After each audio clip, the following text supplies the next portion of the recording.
Dealing with the frost and fighting fires. Both ain't easy. We're catching up with firefighters who've been out and about, battling off frost and battling blazes. These are pretty nice murals here in the city of Detroit, but only one little problem. The Detroit City Council voted not to pay for them.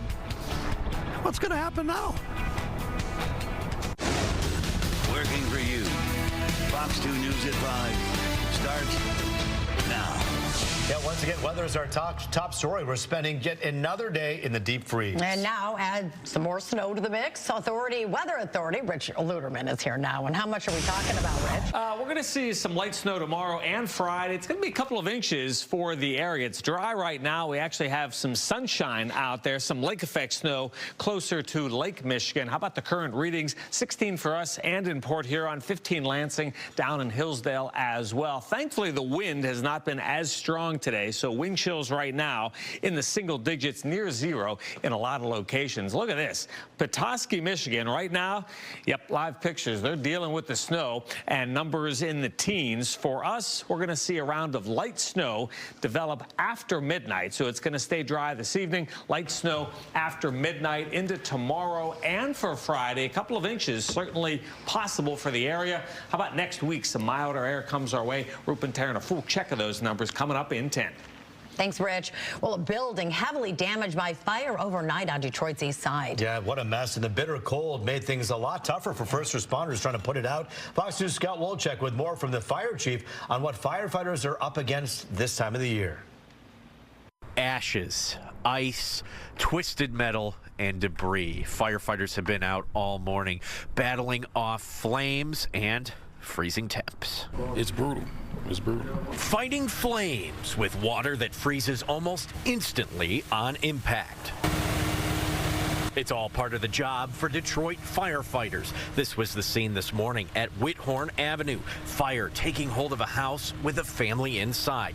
They escaped. One dog died. A puppy was given CPR and saved. Now all that's left here on this house on Whithorn on Detroit's east side are ice and ashes. One of the hardest parts about being a firefighter is when you're fighting off these flames with water in these conditions, ice builds up fast. In this weather, it freezes almost automatically. Just as soon as it touches you. That can be restricting, and the flames don't quit just because it's cold. Another fire on Warren Avenue on the east side. Nobody hurt. The building unoccupied at the time of the fire. Icy conditions caused an EMS vehicle to slide into a police car.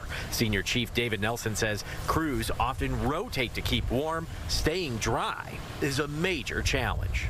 When you're wet in this cold weather, it's something different that you can't even describe. Chief Nelson says sometimes icy buildup and snow on roofs can cause a collapse. Other times, hydrants can be frozen. We check the hydrants on a continual basis during cold season, and for the most part, they work pretty well. But every now and again, we have some that freezes up, and we have to try for the next one. And yet, through the freeze, through the flames, these firefighters are working hard to keep their community safe. The cause of both morning fires still under investigation.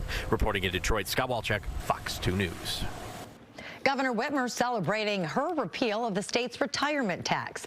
The governor met with retired UAW workers today in Detroit. Signed last March, the Lowering My Cost plan rolls back the retirement tax over 4 years. Supporters say this will save an average of $1,000 for 500,000 households. Whitmer encourages retirees to take advantage of the savings when they file their taxes this year. Folks who worked hard their whole lives, played by the rules, did that calculation at the end of a career to make sure that they were going to be okay, had the rugs pulled out from underneath them when this policy was changed. I fought it then because it was wrong, and today I'm proud to say we are making it right. Republicans have criticized the rollback, saying it doesn't benefit Michiganders who are still working. The governor plans to address more of her tax policies as she delivers the State of the State address next Wednesday. Well, the writing is on the wall, and some people don't like it. A battle brewing tonight over several murals in downtown Detroit. Yes, the artwork is already done, but the city council says they never agreed to a deal. Here's Fox 2's Charlie Langton. Beautiful murals painted on the sides of privately owned businesses in Detroit. Part of an overall beautification effort that's going to be here well after 400,000 people leave the city on that Sunday or Monday in late April. But on Tuesday, the Detroit City Council did not authorize payment for the Street Art Mankind Corporation.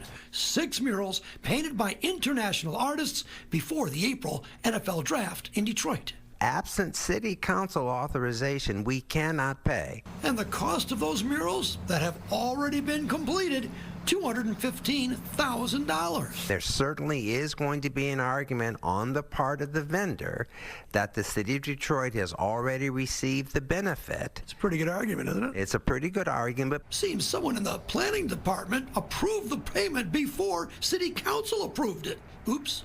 But something else is bothering local artists. They should have really looked out for Detroit artists. Sheevy McFly is a popular Detroit artist who has painted murals on sides of buildings for city projects in the past. I feel like other artists that come in just to get money, they're not thinking about our surroundings, they're not thinking about our city. Detroit hired a New York company with artists not from Detroit, not even from New York, not even from this country. Right. Well, you know, I'm from the law department, not the planning department. Fair enough. But how is the Detroit art scene? I feel like it's the best in the world right now. Like we're really changing the world right here from our own soil. Attorney Mallett says that if the city gets sued, likely a compromise will be worked out to pay for the art, but not change the art. Design something that would talk about Detroit and this draft coming up. What would you draw? I would do an abstract sculpture of Barry Sanders. Interesting. In Detroit, Charlie Langton, Fox 2 News. Now, that's a good idea. Well, your favorite sports games will soon be available on Amazon. Amazon is partnering with Diamond Sports to make all of this happen. As part of a restructuring agreement, as the largest owner of regional sports looks to emerge from bankruptcy. Customers will be able to watch their local team's content on Prime Video channels where Diamond has rights. Regional sports content will also remain available on cable and satellite providers. Diamond Sports has been in Chapter 11 bankruptcy proceedings since it filed for protection last March. The company said in a late 2021 financial filing that it had debt of $8.67 billion. Well, great things are happening in Detroit when it comes to football. The Lions, of course, are in the playoffs. And in April, the NFL draft is coming to town. This is the place to be. As Fox 2's Liz Lewin tells us, the NFL commissioner is in town today outlining some of the big plans.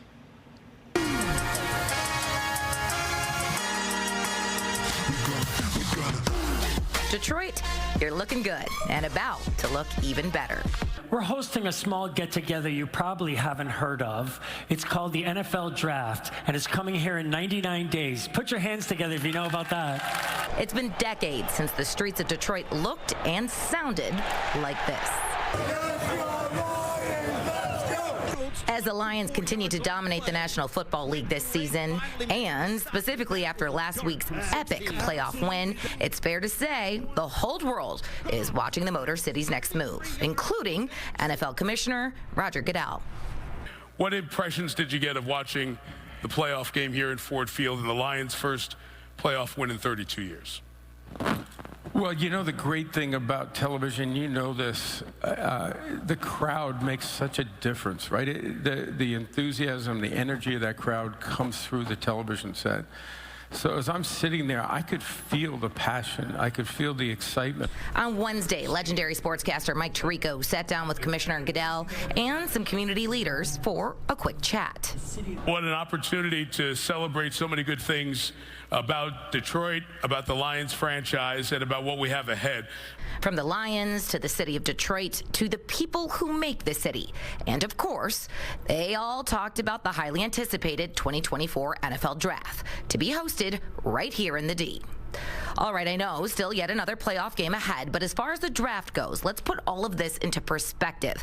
The magnitude of an event like this. Last year, Kansas City raked in $164 million over the course of the 3-day draft weekend. The number one thing for us is to try to to tell you, do it your way. We want you to do it Detroit style, right? We want you to show what Detroit fans and the passion and the community and the downtown, if that's where the location is, and let people understand what Detroit's all about. Also important to note here, the steering committee is hyper-focused on elevating and supporting Black-owned businesses as well.